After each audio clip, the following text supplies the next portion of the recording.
sudah terkumpul 92 juta lebih. Semua warga bisa akses internet banking, melihat saldonya berapa, digunakan untuk apa. Kemudian saya lampiri juga rekap siapa yang menyumbang. Aplikasi saya itu di CCTV itu kan bisa merekam sampai 2 kali 24 jam. Oke. Melihat di Jawa Pos, isoman, lapor RT, obat diantar ke rumah. Apakah ini menjadi berita positif atau negatif? Iya, ini yang susah kalau berita-berita gitu satgasnya.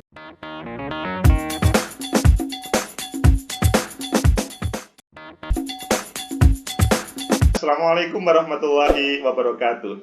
Waalaikumsalam. Ketemu lagi dengan Agus M. Fauzi Official. Hari ini kita mempunyai tamu istimewa karena beliau adalah Satgas COVID di RW. Menarik kan? Tetapi yang lebih hebat itu adalah meskipun beliau sibuk di dalam dunia kerjanya, tetapi masih mempunyai kepedulian terkait dengan hadirnya pandemi COVID-19. Beliau terdepan di dalam penanganan COVID. Kita sambut. Selamat datang Pak Helmi. Selamat datang. Apa kabar? Sehat ya? Alhamdulillah baik. Sekarang salamnya salam sehat. Salam sehat Pak Helmi. Ya. Surabaya bagaimana suasana hari-hari ini Surabaya Pak Helmi? Ya, atau khususnya di perumahan Panjenengan? Surabaya ya. Susah ya, jadi beberapa jalan-jalan di protokol ditutup. Jalan Darmo kalau nggak salah masih ditutup juga. Sehingga ya sudah, kita suruh kerja dari rumah, kita kerjakan dari rumah. Oke. Kalau Pak Helmi perumahan di tempatnya di mana? Tepatnya? Kenapa Pak? Pak Helmi tepatnya di rumahnya di mana? Kalau boleh? Di Babatan Pratama, kelurahannya itu Wiyung ya, Kecamatan Wiyung. Oke. Karena pemirsa ini Pak Helmi pengen tahu betul bagaimana Pak Helmi di Babatan Pratama Wiyung itu selanjutnya menjadi terdepan dalam penanganan COVID. Kami dengar ada 62 orang yang kena COVID tetapi banyak yang sembuh, tetapi sedikit yang meninggal. Bagaimana cerita yang sebenarnya COVID di Babatan Pratama itu Pak? Ya, baik, terima kasih Pak. Jadi sebelumnya saya cerita sebentar tentang penanganan COVID di tempat saya. Iya.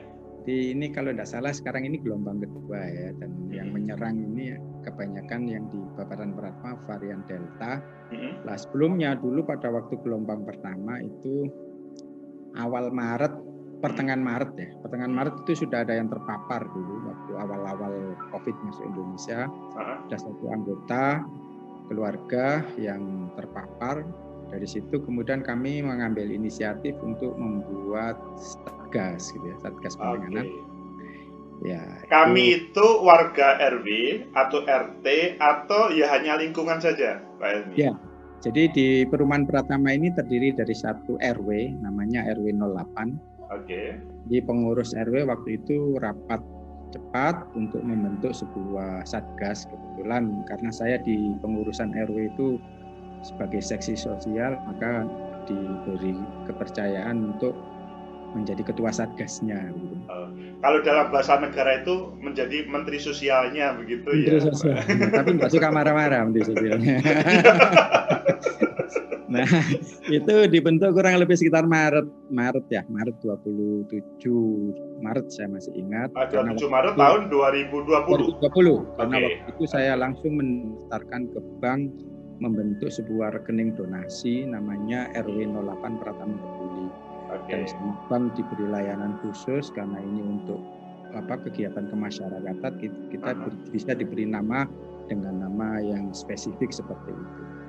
Kemudian rekening itu kita publish ke warga dan alhamdulillah muncul donasi-donasi dari warga, kepedulian warga sampai dengan dibentuk 27 Maret sampai dengan kemarin ya, saya update tanggal 12 Juli itu sudah terkumpul 92 juta lebih, 92 juta 980 berapa begitu.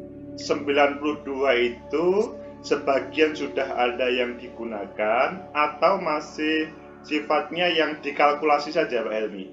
Itu yang menyumbang, tapi sudah kita salurkan juga. Oke. Jadi ada yang berupa uang itu senilai 92 juta kalau dikumpulkan, ada yang berupa beras itu sampai 700 kilo kalau nggak salah itu.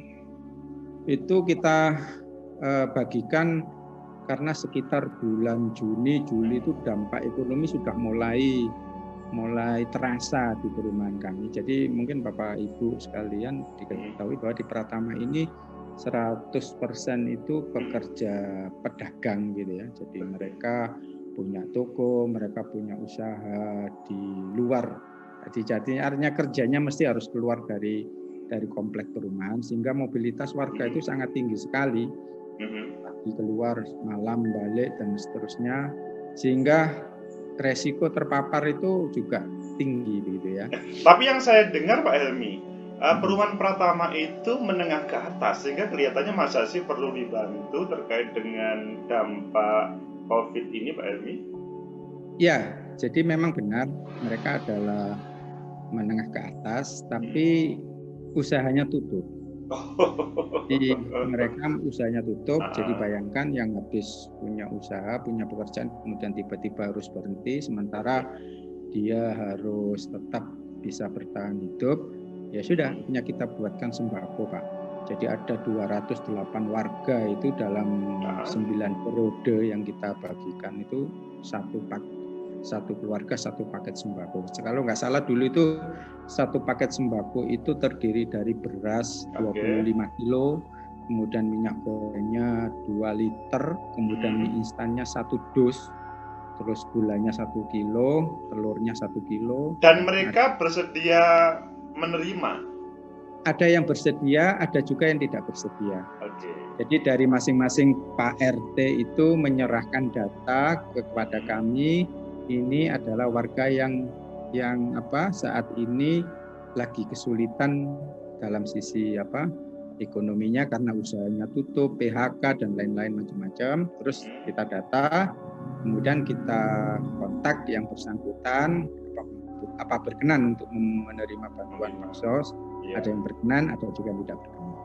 Nah, total seluruhnya itu ada sekitar 208 warga sampai dengan saat ini. Itu yang di 2020 atau sampai bagaimana? Ya, itu yang COVID gelombang 1. Oh, gelombang 1. Ya, COVID gelombang 1 itu sekitar itu. Dan yang ini Pak, yang terpapar pun kalau tidak di rumah sakit, isolasi mandiri juga kita beri sayuran dan lauk pauk yang masih mentah, mereka masak sendiri selama 14 hari. Kalau satu rumah itu kena semua, tidak ada yang bisa masak, ya kita kasih permakanan yang berupa catering jadi. Selain itu kita juga support suplemen kesehatan mereka. Kalau yang terdampak, taruhlah tokonya tutup tadi, mungkin para warga atau teman-teman Mas Helmi itu mudah untuk mendistribusikan. Tetapi bagi mereka yang terkena COVID, terpapar COVID, apakah para petugas atau satgas COVID di perumahan tidak ragu atau tidak takut kalau niatnya bagus? Kan rata-rata kan niatnya bagus, tapi kan kadang-kadang, waduh, nanti kalau saya kena bagaimana? Kan saya sebetulnya niatnya membantu, tapi kalau kena, apakah tidak ada pikiran begitu, Mas Helmi? Ya, baik, terima kasih. Jadi untuk pendistribusian tentang permakanan dan sayur lauk pauk itu kami mengerahkan petugas security. Jadi di Satpam kami itu ada petugas security, dia yang tiap hari untuk menyerahkan itu, dan SOP-nya adalah dicantolkan di pintu. Makanannya itu dicantolkan di pintu, kemudian mereka tidak ketemu sama penghuninya, dan penghuninya sudah tahu kalau jam 6:30 pagi itu mesti ada makanan dicantolkan di situ. Dan satu hal lagi yang perlu jadi perhatian mungkin di tempat lain juga ya. Misalkan di satu perumahan itu ada sekitar 60 warga yang terpapar COVID. Kemudian mereka saat ini tidak dapat rumah sakit sehingga harus melakukan isolasi mandiri. Nah, sampah limbah yang dibuang setiap hari itu ada masker, ada macam-macam. Ya, betul. Nah, itu yang ngangkut kan petugas kebersihan itu. Betul. Di tempat kami ada petugas kebersihan yang setiap hari ngambil sampah. Nah, petugas-petugas kebersihan itu kita kasih tahu bahwa rumah ini itu isolasi mandiri, sehingga pada saat pengambilan sampah-sampahnya itu harus ekstra hati-hati. Kadang-kala kasihan juga mereka, nah yang namanya sampah di situ ada virus, ada macam-macam bakteri, dan itu rawan sekali menular gitu ya. Jadi mereka harus ekstra hati-hati saat mengambil sampah-sampah dari warga yang rumahnya dipakai untuk isolasi mandiri. Bagaimana Pak Helmi meyakinkan petugas kebersihan pengambil sampah, kemudian mereka tidak takut untuk mengambilnya? Karena bagaimanapun pada suasana COVID itu kan semua takut. Iya, jadi memang itu butuh butuh keberanian khusus. Sebenarnya sih dari kami sudah menyiapkan APD, tapi yang namanya petugas sampah itu yang nggak mungkin nyaman pakai baju APD gitu ya. Ya sehingga ya udah, pokoknya kamu harus minimal pakai sarung tangan, terus maskernya yang rapi, yang jangan sampai bocor dan lain sebagainya. Dan itu kita buat khusus untuk mengambil rumah-rumah yang dipakai untuk isolasi mandiri. Jadi berbeda dengan petugas yang mengambil yang rumahnya tidak dipakai untuk isolasi mandiri. Cuman kendalanya itu begini Mas, kadang-kadang itu Pak. Wah, ya. Ini kelihatannya dipanggil Mas Cak lebih enak, nyaman ngobrol. biar awet muda, nambah imun ya. Iya Mas Helmi, betul. Kadang-kala warga itu sampai dengan saat ini ada perasaan yang masih malu melapor. Itu kadang-kala yang menjadi kendala buat kami sendiri. Tahu-tahu ada ambulan datang, kemudian meninggal. Itu kadang-kala kita kecolongan di situ. Makanya kita berharap sekali kepada semua warga ini dengan berbagai macam sosialisasi kita berikan lewat spanduk, lewat grup WA warga, lewat grup WA RT, itu ya bahwa yang terpapar COVID ini bukan kayak kutukan, bukan kayak gitu. Jadi memang ini penyakit yang bisa diobati dan setiap orang pun kemungkinan bisa tertular juga. Jadi harus lapor supaya kita lebih mudah mengelola. 92 juta yang saya dengar itu sebelumnya saya dengar itu luar biasa. Tidak setiap perumahan mampu untuk menghadirkan 92 juta. Tetapi di sela-sela itu saya mendengarkan Kementerian Sosial itu menyalurkan dana. Kemudian pemerintah kota Surabaya itu juga menyalurkan dana. Apakah di perumahan Pratama itu juga terasa sehingga kemudian 92 juta itu diimbangi dengan bantuan-bantuan itu atau tidak Pak Helmi yang terjadi? Pada awal dulu COVID itu di tempat kami kebetulan ada yang terdaftar sebagai MBR ya, masyarakat berpenghasilan rendah. Kan kebetulan waktu itu Pemkot Surabaya meluncurkan sebuah form isian bagi mereka yang berdampak terhadap ini, silahkan mengisi kalau nggak salah pakai Google Drive itu untuk dikategorikan sebagai masyarakat yang MBR ya, masyarakat berpenghasilan rendah. Nah ternyata dari sekian banyak warga yang mendaftar itu ternyata yang diberi hanya 10%-nya. 10%-nya itu pun tidak merata, dan yang diberikan pun kalau saya boleh bilang kurang layak buat mereka. Bayangkan satu keluarga itu cuma dikasih Indomie 1 bungkus. Iya, Indomie 1 bungkus, kemudian ada kecap, kemudian ada berasnya itu 1 kilo. Saya enggak tahu itu memang segitu ataukah sampai ke warga segitu gitu ya. Atau mungkin berhubungan dengan program sampai menterinya ditangkap itu sehingga sampai ya mungkin itu. Padahal kami sendiri yang swadaya sendiri berasnya itu 25 kilo, Indominya 1 dus, bukan 1 bungkus gitu ya. Jadi akhirnya ya sudah, ya mereka tetap terima aja dari pemberian dari pemerintah itu. Kemudian dari warga kami, dari donasi warga itu kita salurkan juga ke mereka sehingga alhamdulillah mereka tidak sampai kelaparan begitu ya karena pandemi ini. Intinya swadaya masyarakat, lingkungan itu lebih tinggi dibanding dengan bantuan dari pemerintah pusat atau pemerintah kota Surabaya ya, Pak Kristi. Iya Mas. Jadi saya sampai sekarang itu masih yakin bahwa masyarakat Indonesia ini sifat gotong royongnya itu masih ada. Oke. Kalau kita benar-benar di situ menyampaikan sesuatu yang apa adanya, kemudian jujur, kemudian tidak pakai bohong-bohongan, itu mereka saling membantu itu sangat tinggi. Bayangkan yang rekening donasi ini itu kita publish setiap bulan, bahkan sebulan bisa 5 kali tergantung dari pergerakan saldo. Semua warga bisa akses ke internet banking, melihat saldonya berapa, digunakan untuk apa. Kemudian saya lampiri juga rekap siapa yang menyumbang, sehingga mereka tahu betul, oh kondisi kas saldonya sekian, sementara ini warganya kok semakin banyak yang sakit. Mereka dengan sukarela yang punya uang lebih, yang merasa terdorong langsung nyumbang. Ada yang 1 juta, ada yang 500.000, ada yang 100.000, ada yang 50.000. Itu rekening bergerak terus gitu, dan semua bisa mengakses rekening itu.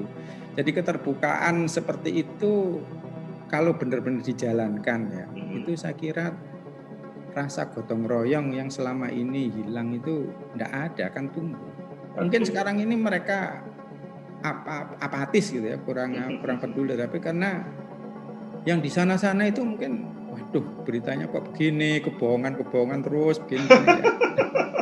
Akhirnya jadi bantu itu pun juga nggak terpanggil dengan hati nurani gitu ya. Kalau mendengar Menteri Sosial yang sebelumnya ini mengkorupsi, itu kan kita menjadi waduh, ini kok itu bikin bikin imun turun drastis 70%. Lawang kita yang bergelut seperti ini kok tega-teganya uang yang seperti itu kok korupsi, kan itu kan sesuatu yang kejahatan yang luar biasa ya. Iya. Sangat tega sekali. Yang mudah-mudahan nggak terulang lagi seperti itu. Semoga Bu Risma ini sebagai pengganti beliau tidak mengulang, ataupun anak buahnya kalau tidak Bu Risma, mungkin semoga anak buahnya tidak mengulang, karena bagaimanapun itu hubungannya dengan APBN kita bersama. Betul. Selanjutnya Mas Helmi, terkait dengan yang saya dengar tadi, mungkin bisa diklarifikasi ya, 52 atau 62 yang terpapar COVID, selanjutnya bisa relatif mayoritas sembuh, yang meninggal hanya 2 atau bagaimana? Itu yang terjadi gimana? Yang di perumahan pertama ya, itu? Jadi gelombang 1 dulu totalnya sekitar 62 yang terpapar COVID. Dan dari 62 itu 75% isoman, yang 25% memang harus dibawa ke rumah sakit. Yang meninggal itu yang tidak melapor. Ya, yang meninggal itu kebanyakan yang tidak melapor. Kemudian di Pratama itu ada warga yang KTP-nya di Pratama, tetapi tinggalnya tidak di Pratama, sehingga dari kecamatan itu memberikan informasi ke kita, Pak, di Pratama ini ada yang meninggal, ada yang terpapar gini sampai meninggal gini. Padahal itu rumah yang disebutkan tadi ditempati orang lain, dikontrak sama orang lain, pemiliknya nggak tinggal di situ, cuma KTP-nya saja. Lah dinas kesehatan sama Puskesmas kan menterinya berdasarkan alamat di KTP, tapi bukan alamat domisili. Itu yang pertama. Yang kedua, ada juga kebalikannya. Jadi KTP-nya tidak di Surabaya, tidak di Pratama, tetapi tinggalnya di Pratama. Nah, itu ada juga yang meninggal, tapi tidak menambah jumlah yang meninggal di kelurahan atau di tempat RW 8 Pratama, tapi orangnya meninggal di Pratama. Lah, ini yang kadangkala kita itu yang kesulitan. Jadi secara database kami itu dia tinggal di sini, tapi dia bukan warga sini atau kebalikannya. Kan di tempat Pratama itu saya buatkan database warga, Pak. Betul. Jadi, database ya, pakai database. Jadi kita punya aplikasinya, kita bisa tahu siapa, rumahnya di mana, sampai saya buatkan petanya berbasis pemetaan sehingga tahu ada di mana. Bahkan yang sekarang ini, yang gelombang kedua ini, Ya. di Pratama ini ya mohon maaf, zonanya sudah zona merah karena yang meninggal sudah 4. Terus sekarang itu sudah 75 orang dalam waktu 1 bulan, bayangkan. Oh, terpapar 75? Terpapar 75 orang dalam waktu 1 bulan. Artinya bulan Juni sampai Juli ini belum habis, itu sudah 75. Ini waduh luar biasa yang varian Delta. Sampai kemarin itu saya coba hitung, kan kebetulan di gerbang depan itu dipasangi CCTV ya. Oke. Untuk melihat mobilitas warga. Saya coba hitung itu sejak Juni yang mulai terpapar ya, sampai dibandingkan dengan bulan-bulan sebelumnya, itu mobilitas warga keluar masuk itu hampir sekitar 602 kendaraan sehari rata-rata ya. Nah, setelah ada PPKM ini, alhamdulillah turun sekitar separuhnya lah, sekitar masih 300 lebih kendaraan yang keluar masuk di Komplek Pratama. Nah, ini kita masih menekan terus bagaimana mengupayakan agar mobilitas keluar masuk warga ini tidak semakin banyak, karena nanti pasti penularan itu tidak akan berhenti kalau masih terus bekerja. Tapi kita juga agak kesulitan kalau melarang mereka untuk tidak bekerja gitu ya.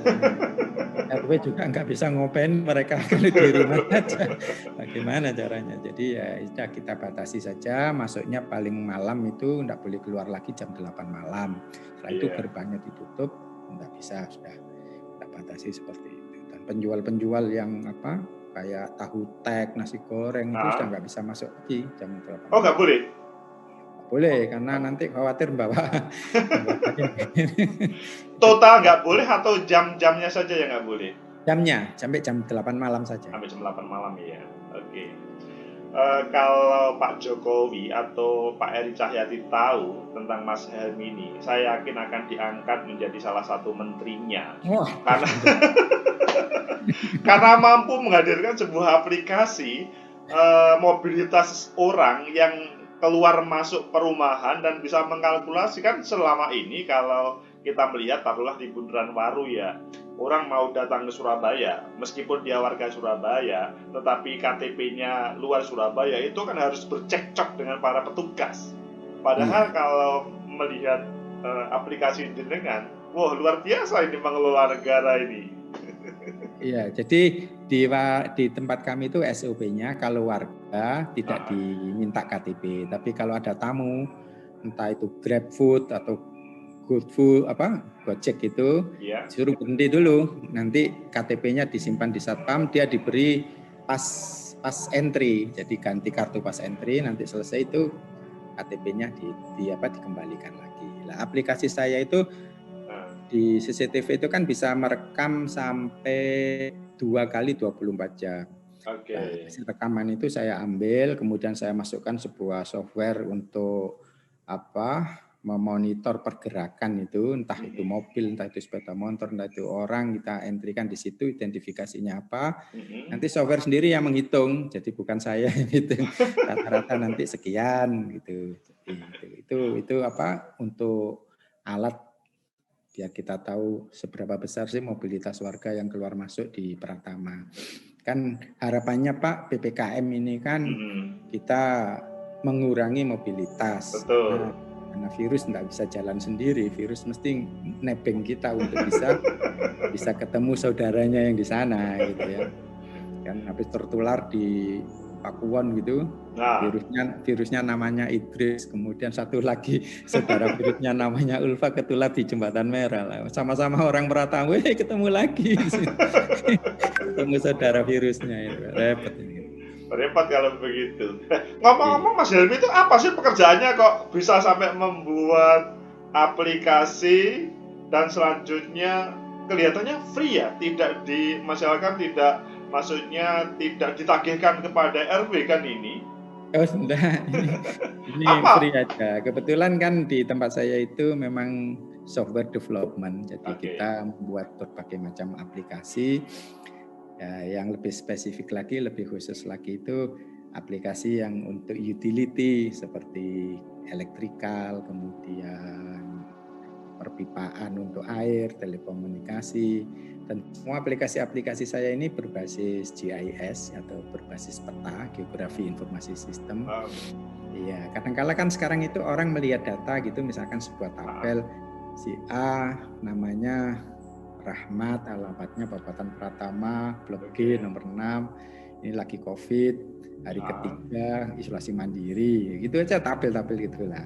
Itu kurang menarik atau kurang informatif lah, dilengkapi juga dengan petanya. Jadi ketika nama si Rita tadi kita klik, nanti muncul kemana rumahnya di mana, alamatnya di mana, itu udah tampil dengan petanya. Nah, itu untuk memudahkan kita untuk memonitor. Sebab ini saya sendiri tuh sekarang lagi ini, kemarin itu saya coba utek-utek ya. Iya. Ya, utek-utek itu apa ya? Utek-utek itu. Berkreatif.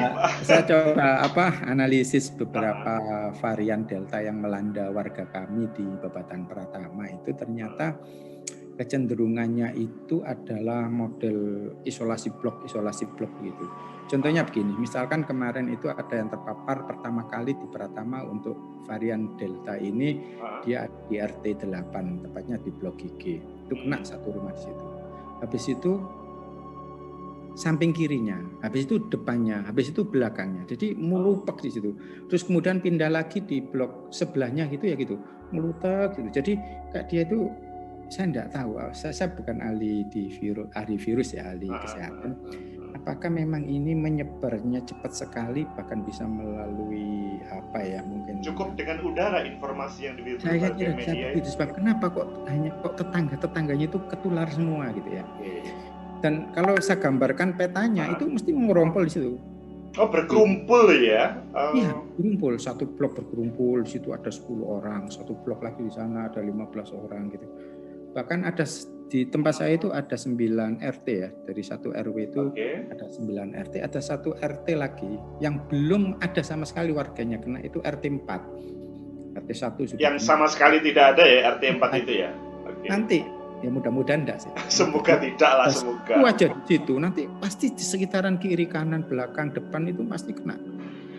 Dulu-dulunya yang historical yang terjadi sebelumnya juga begitu.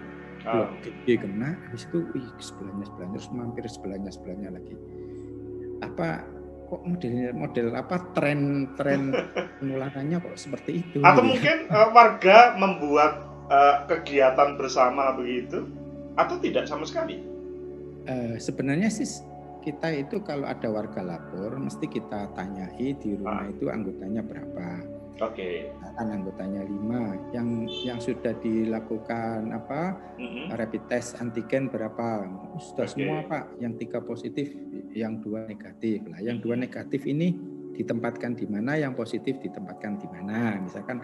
Misalkan kalau rumahnya itu tidak tingkat, artinya isolasinya tidak bisa maksimal, kita sarankan yang negatif tadi pindah mengungsi dulu ke orang tuanya ataukah ke adiknya, ke saudaranya, ataukah yang negatif, yang positif kita pindah di. Oh ya, saya lupa, di tempat saya itu tempat untuk isolasi mandiri, Pak. Oh, ada disiapkan RW. Iya, kita sediakan satu orang itu lengkap dengan ranjangnya, ada kamar mandinya, ada AC-nya. Jadi kalau ada warga yang rumahnya sempit seperti tadi dan tidak memungkinkan untuk melakukan isolasi mandiri dalam satu ruangan itu, satu rumah itu, kita sediakan satu tempat yang positif untuk pindah dari rumah itu selama isolasi mandiri. Kita sediakan di sana. Itu difasilitasi oleh Satgas di RW. Oh, luar biasa ya. Keberadaannya seperti rumah sakit ya, jadi keberadaan. Iya, tapi tidak ada alat kesehatan. Iya, nggak ada alat kesehatan, tapi kan dia bisa mengumpulkan atau memberikan fasilitas isolasi mandiri yang masyarakat atau warga lain merasa tidak terancam begitu ya. Ya, betul. Itu dulu pernah sempat dikunjungi ini kalau kepala kepolisian yang tingkat kota itu Kapolresta Surabaya, ya. Kapolres ya. Kapolresta Surabaya. Pak Kapolres sempat berkunjung ke tempat kami dulu, terus melihat posko kita yang ada tempat isolasi mandirinya. Responnya bagaimana Pak Kapolres pada waktu itu kalau boleh tahu? Responnya sangat bagus karena data kita tempel semua di situ dan update-nya bisa melalui digital aplikasi, update-nya bisa juga melalui papan-papan yang kita tempel berita di situ. Jadi kadang-kala itu begini, kita sudah menyiapkan sebuah perangkat media informasi, cuma ya namanya sebuah produk itu ada yang suka, ada yang nggak suka. Gitu. Kan kadang-kala kita berpikir ini loh kondisi sekarang itu di Pratama seperti ini, kamu jadi harus hati-hati, lebih waspada, jangan sembrono dan sebagainya. Tujuan kita begitu. Yeah. Nah, ada satu suara lagi bilang, Pak, nggak usah di-share yang gitu-gitu, nanti kita jadi turun imun, jadi ngeri, jadi apa-apa, nanti takut jadi kepikiran, jadi apa. Nah, kan ya namanya masyarakat, kadang-kala ada yang pro, ada yang kontra itu. Setiap kepala pasti punya pendapat yang beragam. Iya, sudah biasa. Padahal kita kan menyampaikan itu supaya kita bisa lebih hati-hati, karena ini varian ini sangat cepat sekali menularnya. Tapi menjadi parno bagi yang belum kena. Wah, tonggoku iki kena. Itu yang parno kan begitu. Iya, parno. Kembali lagi ke softwarenya tadi, Mas Helmi. Softwarenya tadi akhirnya apakah bisa diakses oleh semua warga atau hanya satgasnya saja atau beberapa orang saja? Karena ketika ada yang parno seperti itu kan niatnya satgas bagus, tetapi direspon yang berbeda. Ya, jadi kemarin itu hari Minggu yang lalu itu kita rapat dengan Pak RW, akhirnya diputuskan untuk kondisi saat ini kita sampaikan warga yang pemberi semangat saja. Jadi jangan yang malah membuat warga menjadi drop gitu ya. Jadi seluruh spanduk-spanduk itu, spanduk himbauan dan sebagainya itu kita ubah stylenya. Kata-katanya menjadi kata-kata yang positif, kata-kata yang bisa membuat kita semangat untuk lebih kuat imun kita. Gitu. Kalau dulu kan masker membunuh, virus membunuhmu atau masker kalau dapat masa akan terbunuh gini-gini. Ya, yang kata-kata yang gitu sudah kita ganti. Jadi yang sifatnya orang baca itu menjadi percaya diri bahwa tubuh kita ini pasti akan kuat menghadapi ini kalau imun kita kuat gitu ya. Salah satu contohnya Mas Helmi. Salah satu contohnya yang kemarin dipasang itu adalah jangan lupa iman, imun, kan gitu. Jangan lupa iman, imun dan olahraga yang sehat supaya tubuh kita kuat. Sampai ada kabarnya orang yang lagi bersemangat gitu. Jadi mereka membaca itu, wah, jadi ya mudah-mudahan. Karena hampir semua di warga Pratama ini sekitar 75% sudah tervaksin. Alhamdulillah. Tinggal ini yang lagi jalan ini kan usia anak-anak sekolah ya. Sekarang ini yang lagi minggu ini sampai 2 minggu, sampai minggu depan ini masih jadwalnya usia SMP, SD, SMP sama SMA. Yang usia 18 tahun ke atas sama itu kemarin sudah hampir selesai. Kan kita mendatangkan Pak ke puskesmas itu di balik RW. Jadi mereka memvaksin warga di balik RW. Terus ya ada yang sudah selesai divaksin, ada yang takut nggak mau divaksin, ya macam-macam. Masih ada ya kayak gitu. Ya, ada saja ya. Iya. Sampai ada yang bilang yang belum divaksin masih 100% manusia gitu. Lalu dari vaksin bukan manusia lagi, sudah campuran. Karena sudah merasa ada yang masuk di dalamnya sehingga seakan-akan sudah berbeda posisinya gitu. Ya kan, bersyukurlah kita yang belum vaksin karena 100% masih manusia. Itu kan kalimat-kalimat yang provokasi yang mungkin menjadikan kita menjadi tidak nyaman kadang-kadang begitu. Sebenarnya itu ini ya, kenapa kok timbul seperti itu, ada yang pro, ada yang kontra, itu barangkali karena masyarakat itu dibingungkan gitu ya. Dibingungkan dengan berbagai macam informasi, sementara pemerintah sendiri tidak punya jubir yang resmi menangani ini. Jubirnya kan banyak itu. Ono pengusaha jadi jubir pemerintah, ono buzzer RP jadi jubir pemerintah, ada Yes, macam-macam menteri apa jingga iki sing dipegang ini yang mana, kadang-kala yang satu sama yang lain ini saling kontradiksi gitu ya. Akhirnya masyarakat jadi bingung, terus masyarakat mencari informasi dengan caranya sendiri, ya browsing sana, browsing sini, akhirnya ya ketemu macam-macam itu. Akhirnya pada satu kesimpulan, ya sudah, yang belum vaksin masih 100% manusia. Kalau dalam bahasanya IDI, kemarin saya mengundang tim mitigasi IDI, dan beliau mengatakan kalau di satu tempat atau dalam satu negara 75% itu sudah divaksin, maka di situ herd immunity. Maksudnya mengapa di Amerika ada Copa Amerika atau kemudian di Eropa ada Piala Eropa itu juga, karena sudah herd immunity. Jadi meskipun 25% belum divaksin, maka potensinya itu tidak akan membahayakan terkait dengan penularan. Dan kemungkinan di Pratama juga begitu akhirnya ketika sudah 75% gitu. Ya, mudah-mudahan. Tapi ada juga suara-suara yang nggak enak, Pak. Bagaimana kan Mas Helmi? Jadi coba itu lihat di final kemarin itu yang Italia melawan siapa itu kemarin, Inggris ya. Ini kan penontonnya nggak ada yang pakai masker, nggak apa-apa. Kita disuruh pakai masker, nggak boleh gini, nggak boleh gini. Ya. Mereka melihatnya kan setelahnya itu, sebelumnya mereka melakukan apa nggak dilihat. Betul. Proses untuk menuju ke situ mereka tidak melihat. Untuk menuju sudah nggak pakai masker, sudah bisa ini, sudah bisa itu lagi, nggak dilihat. Dilihat adalah hasilnya lah. Kita nggak melakukan seperti itu, tapi kepengen hasil seperti itu ya susah.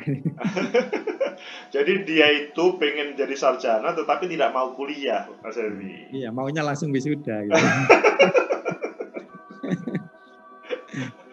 Oke, kalau Mas Helmi di hari ini saya melihat di Jawa Pos itu di Jawa Pos ini itu kemudian tertulis headline-nya isoman lapor RT obat diantar ke rumah. Apakah ini menjadi berita positif atau negatif untuk taruhlah perumahan pertama seperti di tempat panjenengan? Iya, ini yang susah kalau berita-berita gitu satgasnya itu. Iya, jadinya nanti dimaki-maki sama warga. Oke. Sudah ada obat sudah ini tapi. Jadi kadang-kala itu kebijakan-kebijakan seperti itu tidak dilihat dengan kuantiti yang diberikan itu berapa. Jumlah rakyat Indonesia dari 70%. Sekarang 272 juta. Sekarang yang terpapar COVID katakanlah hari ini sudah sampai berapa kemarin itu ya. Terus obat yang disediakan itu berapa? Nyampe ke Pratama itu masih tinggal berapa, ada apa enggak, itu kan apa ya. Jadi kadang-kala warga taunya, Pak ini katanya dari koran dapat obat, ini kok saya nggak dikasih obat lah. Kalau dulu Pak, dulu itu waktu awal-awal itu begitu kita laporan ke kecamatan gitu ya, data-data warga yang sekarang lagi isoman di Mandiri, petugas kecamatan itu langsung datang ke rumah itu melakukan tracing terhadap seluruh anggota keluarga, kemudian dilakukan disinfektan, penyemprotan di rumah itu sama di lingkungan sekitarnya. Sekarang jangankan obat, itu saja sudah nggak ada sekarang itu. Saya setiap kali melapor itu supaya dilakukan ini nggak ada sudah. Ya saya nggak ngerti apa mungkin memang mereka lagi kesulitan anggaran untuk melakukan itu untuk yang kondisi saat ini, ataukah apa saya nggak tahu. Jadi ya atas inisiatif warga sendiri. Kebetulan kita punya alat semprot sendiri, disinfektan sendiri yang dipanggul itu. Kita coba bantu warga dengan seperti itu. Kemarin itu juga sempat seperti itu. Pak, ini saya sudah lapor ke puskesmas, handphone saya sudah dicatat, nanti akan ada kunjungan, ada konsul visit dari dokter yang akan menangani terus diberi obat. Ini sampai sekarang kok nggak ada yang datang, Pak. Lah gimana? Itu dalam waktu lama atau waktu dekat ini? Baru-baru ini kira-kira apa itu yang di blok PP itu 2 mingguan lah. 2 mingguan. Komplain ke Satgas, kok nggak ada obat, kok nggak ada dokter yang berkunjung, gimana ini? Gitu. Ya kita sampaikan semua ke Pak Camatnya, diteruskan ke kecamatan, ke puskesmas untuk segera ditindaklanjuti. Karena kalau di media yang lain hari ini juga di Suriah itu dinyatakan Mas Eri wali kota mengatakan kalau ada yang terkena COVID harus segera ke puskesmas akan terfasilitasi semuanya. Kalau itu bagaimana berita yang itu? Berita yang itu Pak, itu memang dilakukan oleh warga dalam rangka PCR. PCR. Jadi datang ke puskesmas itu hanya untuk mendapatkan layanan PCR setelah dia antigen hasilnya positif. Oke. Karena kan SOP-nya kalau antigennya positif dan yang bersangkutan ada gejala, itu harus ke puskesmas untuk dilakukan PCR gratis. Mereka tidak perlu membayar. Itu memang sudah bisa dibantu oleh puskesmas. Alhamdulillah warga yang di sini juga nggak tahu. Cuma sekarang ini PCR-nya itu keluar rata-rata 2 minggu. Oh, gratis tetapi keluar 2 minggu. Iya, 2 minggu. Paling cepat itu 1 minggu.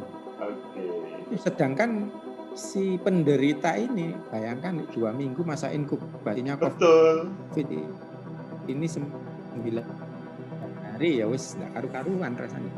Nah itu kan sesuatu yang mungkin ngantri ya. Di National Hospital sendiri itu sekarang yang biasanya itu sehari, sekarang sudah 2 hari.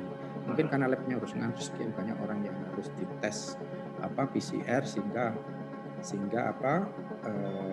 lama gitu. Apalagi yang gratis dari puskesmas itu ya pasti akan semakin lama. Dan satu lagi Pak, yang sekarang itu lagi yang sulit yang kami hadapi itu adalah kesulitan mendapatkan rumah sakit. Itu kami rasakan sekali. Bahkan kemarin itu ada warga kami yang sampai pingsan. Harus segera ditolong untuk bisa mendapatkan rumah sakit. Rumah sakit semua penuh. Sampai akhirnya datang ambulan dari kecamatan ngambil yang sakit itu, terus sudah datang ke sana, tidak dapat, antri terus di dalam mobil. Supirnya nggak mau, Pak, ini saya nggak bisa nunggu lama-lama di sini, nggak bisa turun. Sedangkan ambulan ini kan harus dipakai untuk mobilitas, diantarkan kembali ke rumah. Baru 2 hari setelah itu baru dapat rumah sakit di sana, di asrama haji. Ada satu seat kosong, baru dia bisa dibawa ke sana. Sekarang sudah.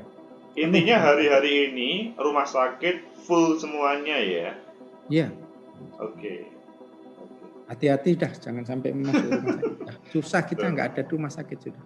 Betul. Yang sehat-sehat saja. Kembali lagi tadi ke tema tadi Mas Helmi terkait dengan di berita isoman lapor RT obat diantar ke rumah. Apakah mungkin pemerintah pusat atau Satgas pusat itu sudah merasa memberikan obat kemudian sudah merasa selesai, atau mungkin laporan dari bawah itu sudah terselesaikan ya? Kok kemudian ini menjadi headline loh ya, sehingga warga pasti akan bertanya kepada RT RW terkait dengan hal ini. Iya, betul. Jadi saya baca juga tadi urutannya adalah warga melapor ke RT, kemudian RT melapor ke Pak RW meneruskan ke Pak Camat menghubungi puskesmas, akan ada petugas yang datang ke rumah membawa obat, kan begitu. Betul. Nah, itu di Pratama belum ada yang pernah menerima itu. Mungkin karena hari ini masih baru dirilis ya. Mudah-mudahan nanti kalau ada warga saya yang butuh, SOP-nya saya ikuti dengan alur seperti itu, dan mudah-mudahan juga obatnya bisa juga nyampe ke warga. Karena kasihan kalau isoman tidak dapat obat, warga bingung harus minum apa, harus bagaimana. Akhirnya kalau sampai meninggal di rumah gara-gara tidak ada tindakan dari medis, itu kan sangat sangat kasihan. Sangat berbahaya terkait dengan nyawa yang bersangkutan. Betul. Nah, atau mungkin itu statement seperti itu sebanding tidak dengan jumlah gitu ya. Apa yang dibantu, volumenya, kuantitasnya itu sebanding nggak dengan penderitanya. Nanti kalau semuanya protes, ini dapat, ini nggak dapat, yang sana nggak dapat, karena memang jumlahnya sangat terbatas. Ya nanti warga ini jadi semakin tidak percaya sama omongan-omongan dari yang punya kekuasaan, yang punya kebijakan itu. Janji lagi, bohong lagi kan. Hati-hati nanti. Betul. Jadi semoga aja ini tidak menambah sulitnya Satgas di RW ataupun RT untuk penanganan ini. Semoga aja pemirsa yang mendengar ini juga bisa menyampaikan kepada pemerintah pusat atau Satgas pusat ketika menampilkan ini di media, selanjutnya bisa memfasilitasi yang sebenarnya, sehingga ini dicatat oleh warga, RT RW mendapatkan laporan ketika ada isoman dan mereka betul-betul tercover. Begitu Mas Helmi? Mudah-mudahan gitu. Ya. Ya. Kalau kita bandingkan tadi Mas Helmi terkait dengan yang kita bincangkan awal, Mas Helmi kan mengatakan kalau ada warga yang terpapar COVID tetapi tidak melapor, itu membahayakan terkait dengan kesehatan bahkan nyawa sang warga. Tapi kita bandingkan dengan isoman, lapor RT, obat diantar ke rumah. Apakah selanjutnya ini bisa sebanding lurus atau bagaimana Mas Helmi? Maksudnya apakah bisa membantu para warga yang tidak lapor itu atau sebaliknya? Ya, jadi kebanyakan Pak warga yang isoman sekarang ini obat-obatnya mereka mandiri ya, artinya mandiri. Ada yang dari saudaranya, ada yang punya dokter mungkin pribadi atau apa. Jadi mereka kalau di lingkungan saya sih kebanyakan ya pasti ada tindakan yang dilakukan oleh mandiri, artinya mereka sudah menyiapkan itu dengan pengalaman dari temannya, dari saudaranya. Oh minum ini, mungkin ada jamu, ada apa, baik yang tradisional herbal maupun yang obat-obat kimia.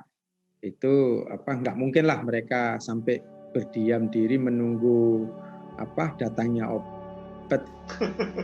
Itu saya kira kalau orang sudah seperti itu kan rasanya memang nggak punya apa-apa gitu ya, mungkin mau beli juga nggak punya uang, saya kira masih bisa di sendiri. Cuman kadang-kadang berita-berita yang seperti angin surga begitu itu kan orang yang sudah ikhlas dengan mengobati sendiri terus ada berita-berita walah kok gini ya. Menjadi kayak getun begitu ya bahasa Jawanya itu ya. Terus kok ya sudah ya. Maksud saya janganlah membuat berita-berita seperti itu kalau memang tidak bisa mewakili sebagian banyak warganya yang menerima. Kalau hanya sedikit sekali yang menerima daripada dibanding dengan yang tidak menerima, berita seperti itu malah justru menimbulkan kemarahan gitu ya. Menimbulkan kemarahan, terus menimbulkan suasana yang jadi nggak enak. Dikira obatnya di Satgas KP gak demo warga lah kan repot nih begitu. Satgas itu niatnya ikhlas membantu warga, nggak taunya ketika dicemooh seperti itu kan menjadi iya. Kan kita Satgas ini istilahnya gitu relawan, kita melakukan ini tanpa ada nggak digaji sama pemerintah juga. Jadi kita benar-benar dari rasa kepedulian saja. Untung ada warga yang merasa lebih dari sisi ekonomi bisa dan mau membantu kepada warganya yang lagi kesulitan, sehingga keguyupan itu terkoordinir dan kita bisa menyalurkan kepada yang memang saat ini sedang membutuhkan. Dan uang 92 juta itu sementara masih bisa mengcover kebutuhan sehari-hari ya, belum sampai ke obat nggih Mas Helmi ya? Belum sampai ke obat. Jadi ini memang kan pemerintah pusat yang mempunyai APBN, pemerintah kota yang mempunyai APBD memang seharusnya bisa berkomunikasi baik dengan para Satgas di RW ini. Iya.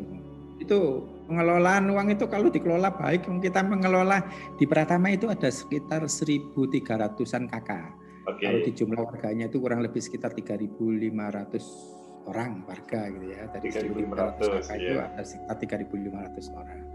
3.500 orang itu dengan sumbangan donasi dari warga seperti itu, insya Allah kita nggak pernah kosong kasnya. Jadi sekarang saldonya masih ada sekitar 20 jutaan, puter terus nyumbang keluar. Jadi masih cukup lah untuk mengelola kebutuhan sembako barangkali yang membutuhkan, atau kebutuhan untuk support sayuran, lauk pauk, sama suplemen kesehatan buat warga. Oke.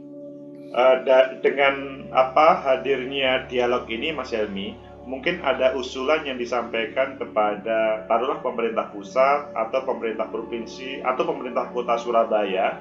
Semoga saja ada yang bisa mendengarkan di channel ini dan kemudian bisa mengetahui bagaimana aspirasi teman-teman yang ada di RT RW di Surabaya. Bagaimana? Silakan Mas Helmi. Ya, terima kasih.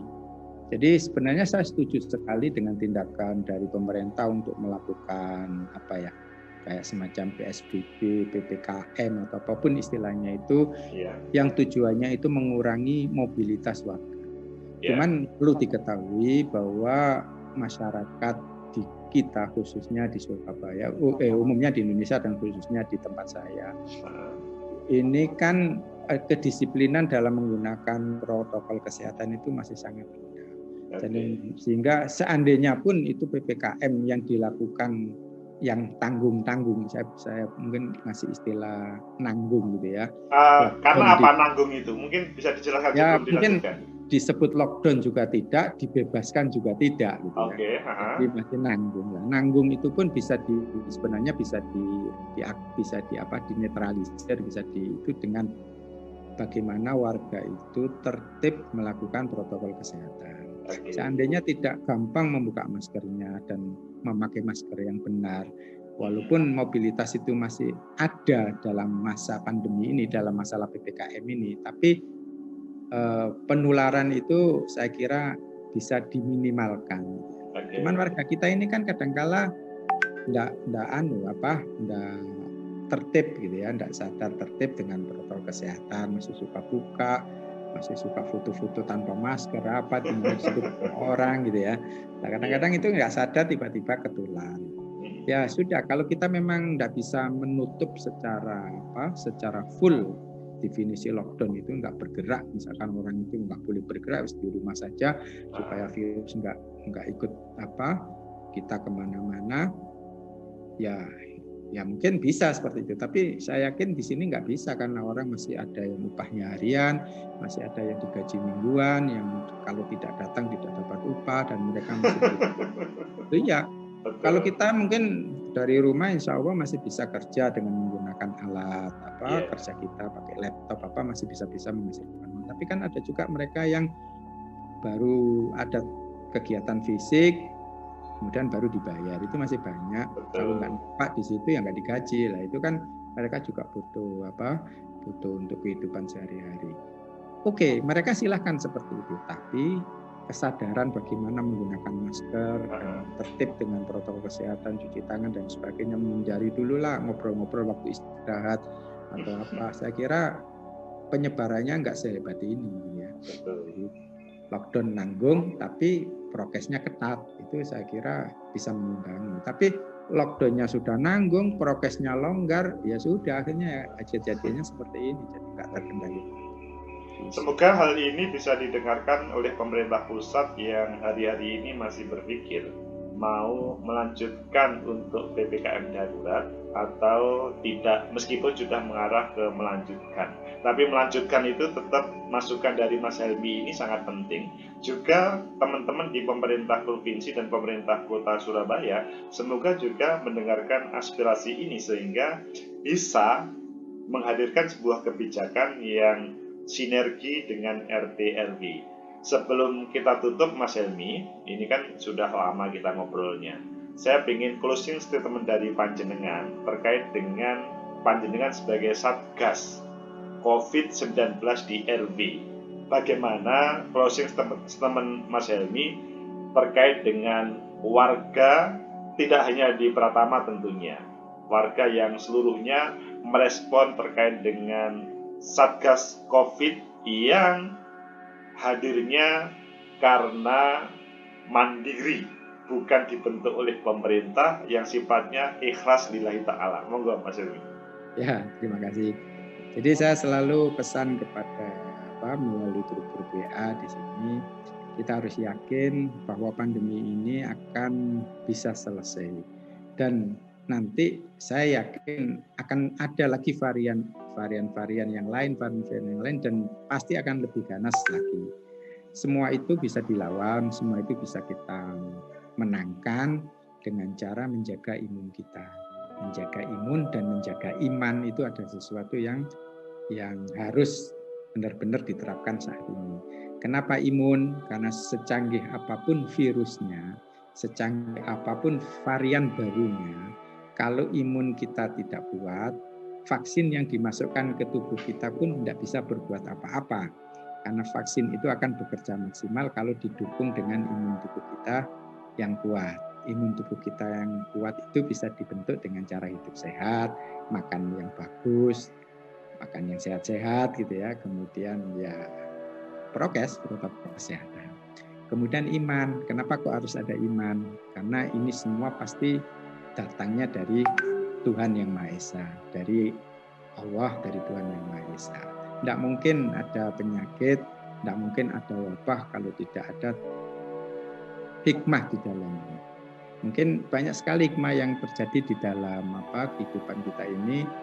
Kita bisa mengevaluasi diri yang dulunya tidak baik menjadi lebih baik, yang dulunya masih suka sesuatu yang dilarang, sekarang kita hindari sedikit-sedikit. Semua itu kita kembalikan, kita tingkatkan lagi iman kita kepada Allah, kita berdoa, yakin bahwa tubuh kita ini diciptakan sempurna dari makhluk-makhluk yang lain. Kan sudah dijanjikan dalam kitab suci Al-Quran bahwa manusia itu adalah makhluk yang paling sempurna, apapun makhluk yang lain pasti di bawah manusia, gitu ya. Dan di dalam tubuh manusia sudah dilengkapi dengan imun. Iman dan imun ini kalau kolaborasinya baik, insya Allah pandemi macam apapun yang pernah terjadi di dunia ini akan selesai. Itu harapan kita. Baik. Terima kasih Mas Ahmad Helmy, luar biasa penyampaian panjenengan. Jadi pemirsa, kalau kita melihat atau mendengarkan dari proses perbincangan kita awal sampai akhir, maka sebetulnya negara kita itu butuh orang-orang seperti Mas Ahmad Helmy ini ya. Satgas COVID-19 di RW yang hadirnya mandiri tanpa digaji tapi bisa menghasilkan uang 92 juta, orang 64 orang, 75 orang bisa dibantu, minimal bisa apa yang menjadi kebutuhannya di cover oleh keuangan warga secara kolektif, mereka terpetakan dengan sistem informasi atau aplikasi yang dihadirkan tanpa dibayar, luar biasa. Semoga hari ini bisa menginspirasi pada semuanya, bisa meniru apa yang disampaikan, yang dijalankan oleh Mas Ahmad Helmy ini. Semoga ada manfaat. Terima kasih Mas Ahmad Helmy bisa bersedia hadir di Agus M. Fauzi Official. Semoga bisa mengedukasi ke seluruh pemirsa. Amin. Amin. Semoga ada manfaat. Like, subscribe, comment, and share. Sampai jumpa. Terima kasih. Matur Subhanun.